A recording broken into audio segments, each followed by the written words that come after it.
Education has often been described as a journey, and it might be instructive to compare the metaphorical educational journey with a real journey from one place to another. For example, we might think about what happens when we stop someone in the street and ask her for help in getting to our destination. There are basically three ways that a passerby might offer help if I am lost. Firstly, she might personally take me to where I want to go. Secondly, she might give me directions. For example, take the first road on the left, turn right at the traffic lights, and so on. And thirdly, she might draw a map for me. Similarly, there are three main ways to get from A to B in education. Graduated from my university in 2013, I worked as a nurse for 5 years and be a clinical faculty as my part-time job for 3 years. In my teaching experience of the past 3 years, I have tried different teaching methods, basically very similar to the three above. But this year, I started my master's degree learning in the courses Reflective Teaching and Learning. I learned a new approach to teach, to be a reflective educator. In this vlog, I want show you the exploration of my identity formation as a reflective educator. This vlog will be divided in 5 parts. First, the reason why I want to be a reflective educator. The second, I will talk about the adult education field. The third, relationship between nurses' core skills and reflective teaching methods. The fourth, use Rolfo's minimal module to reflect. The fifth, discussion and conclusion. And I will also show the reference list at the last. Part 1. First of all, I should find out the reason why I want to be a reflective educator. For this, I find that there are several facts can support the idea. It is commonly taught, in the United Kingdom at least, that reflection used both as a teaching and learning tool would develop nurses' intellectual capacity to contextualize knowledge to meet patients' needs. The United Kingdom Central Council for Nursing, Midwifery and Health Visiting, as part of its framework for post-registration education and practice, expects all nurses to engage in some form of reflective activity and to provide written accounts within a personal professional profile. In addition to these external factors, I find reflection can also increase nurses' skills. Used effectively, reflection can answer questions about the nature of nursing and can be used to generate nursing theory. Furthermore, lifelong learning involves the development of skills in critical thinking. Lifelong learning, by implication, reaffirms the necessity for nurses to reflect. Part 2. In Part 2, I want to talk about the adult education field because my students are mostly adults. The adult education field is so diverse. I have indulged in the tried and tested measure of simplification by extracting from the real world sufficient defining attributes or assumptions of the phenomena and study to produce two extreme views of what might constitute one source of the background. First, research into the theory and practice of adult education. This approach enables me to uncover a series of apparent paradoxes that appear to be contained within the field. Brookfield writes that there can be few intellectual quests that first educators and trainers of adults assume so much significance and yet contain so little promise of successful completion as the search for a general theory of adult learning. Individual learning behaviors are so idiosyncratic as to cast considerable doubt on any general assertions made about adults as learners. So, how do nurses, or who are also adults, acquire knowledge? For the sake of simplicity, the main learning theories may be broadly grouped into three, the salient features of which are outlined below. The first, behaviorist theories. The second, cognitive theories. The third, humanist theories. In the humanist theories, it is more recent than the former two and emphasizes the individual's drive towards autonomy and a competence, the active search of the learner for meaning as stressed, with an emphasis on the social setting within which the learner operates, the engagement of which provides the learning milieu. The motivation to learn comes from the individual and the notion that educators should function as facilitators of learning, rather than teachers as accepted. And Carl Rogers was an influential humanistic physiologist and writer.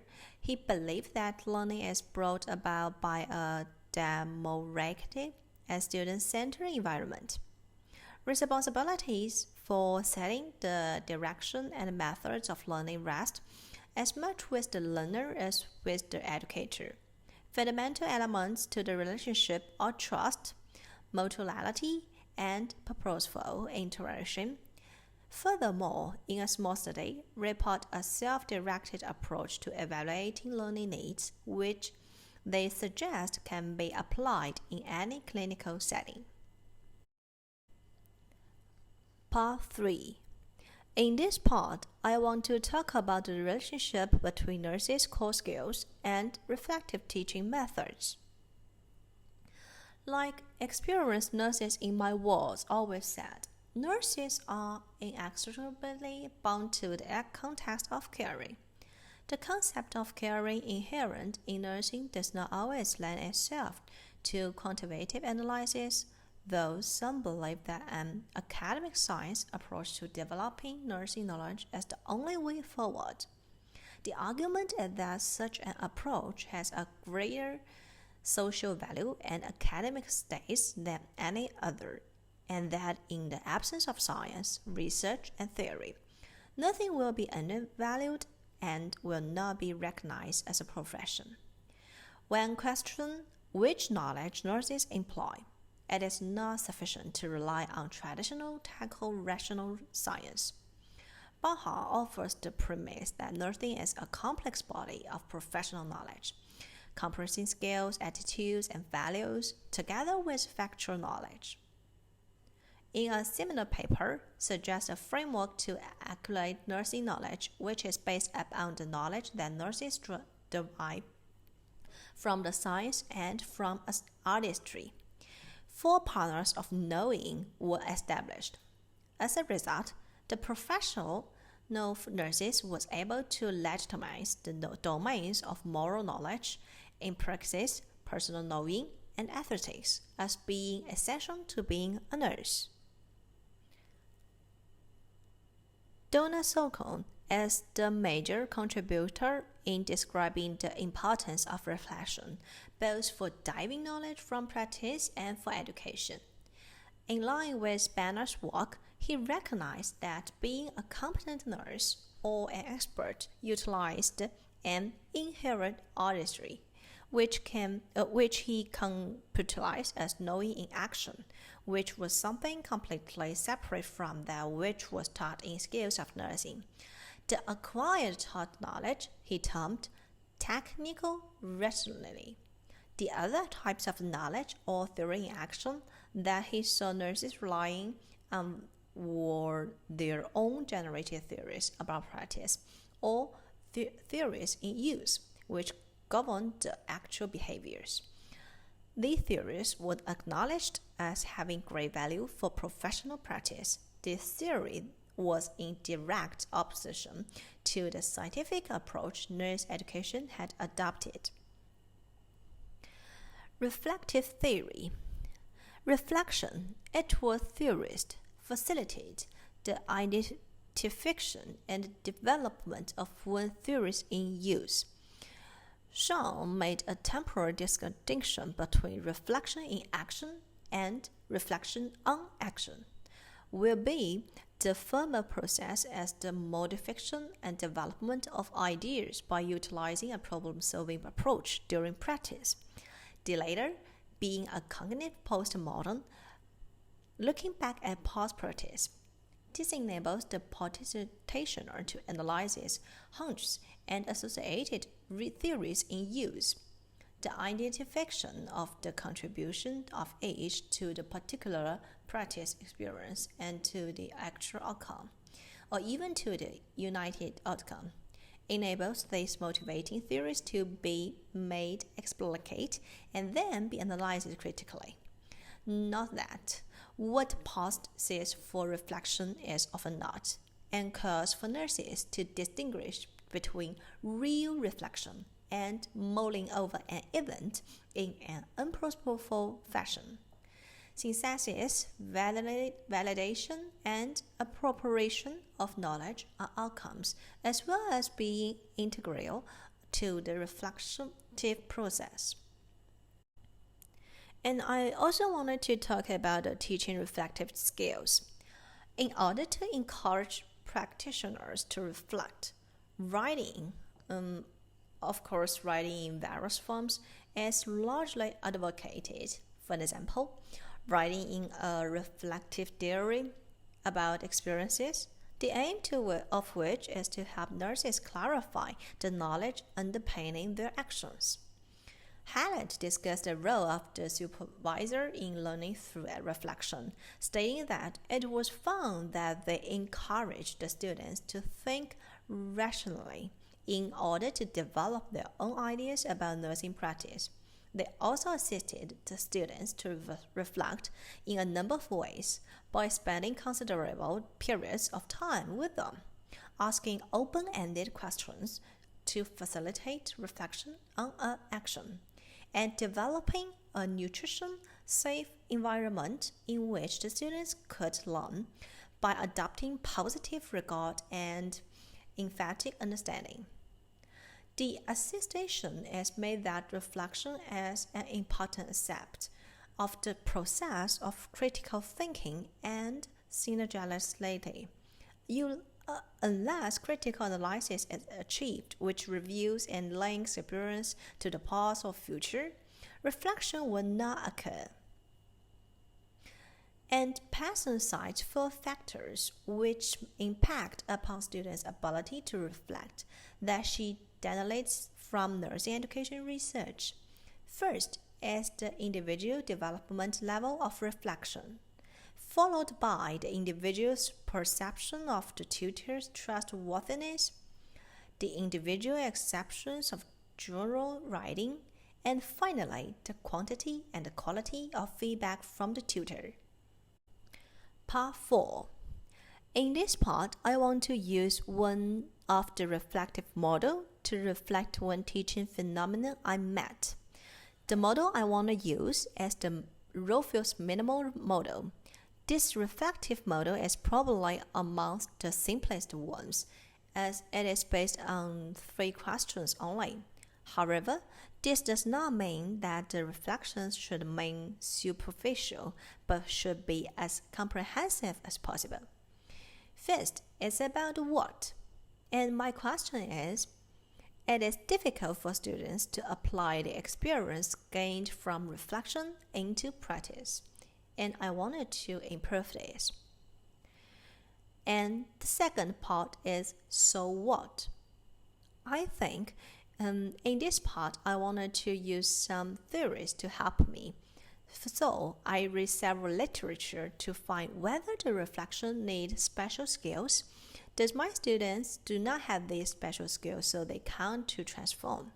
And in the literature, I found the reflective skills required to reflect are almost somewhat vague in the literature, but many emphasize general attributes as being prerequisite. These appear mainly to be open-mindedness and a motivation to reflect. Impact skills, the majority of which are notably higher mental process such as critical analysis, self-awareness, synthesis, and evaluation, which form the basis of a degree-level study, are deemed to be critical. The reflective curriculum is, according to Snowball, a virtual world where nurses support each other in reflective dialogue, the purpose of which is to integrate taught theory and skills with theory divided from the reflection in practice of competent nurses. And Andrews comment that if reflection is seen by the nurse as part of a development cycle, will be new knowledge is integrated with old rather than knowledge admitted being an end to itself, then changes in practice are more likely to occur. In addition to skills, there are environmental factors to consider. In China, in my country, the length of study for nursing undergraduates is 4 years. They spend 3 years in school learning new knowledge and skills, and 1 year in clinical practice. Therefore, in the first 3 years of study, they lacked a clinical environment for knowledge transformation. The imperfection of environment setting and the solidification of learning mode can have an impact on the transformation of students' knowledge. So it's time to think about now what. And I have wanted to have 3 steps to change this situation. The first, increase skill practice, critical analysis, self-awareness, synthesis, and evaluation, and so on.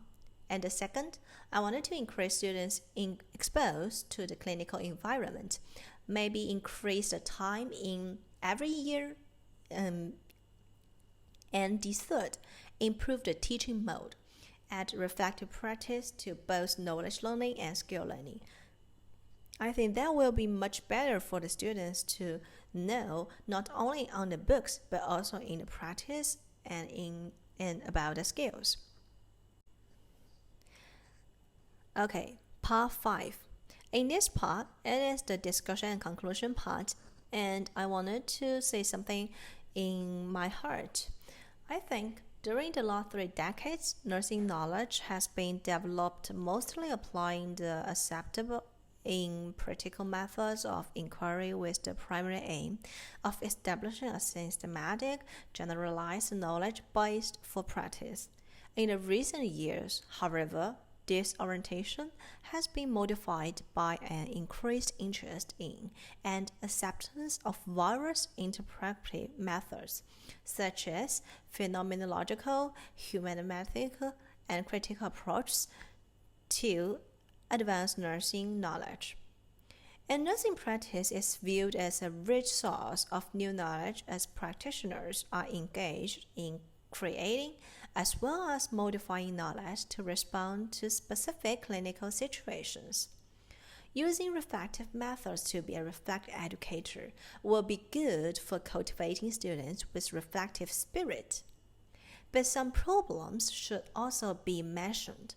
For example, a lack of theoretical knowledge of reflection and skills development was compounded by poor skill mix and decreasing resources, making it very difficult for nurses to find either the time or the energy to undertake anything other than ad hoc reflection.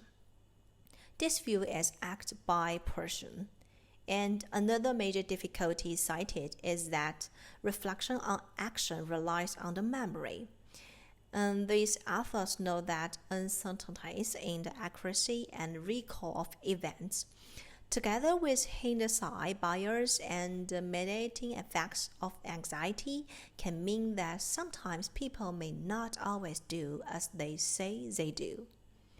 Although I'm a freshman as a teacher in nursing education and also newer to apply the reflective method in teaching, but my teaching experience and enthusiasm in teaching is the strength.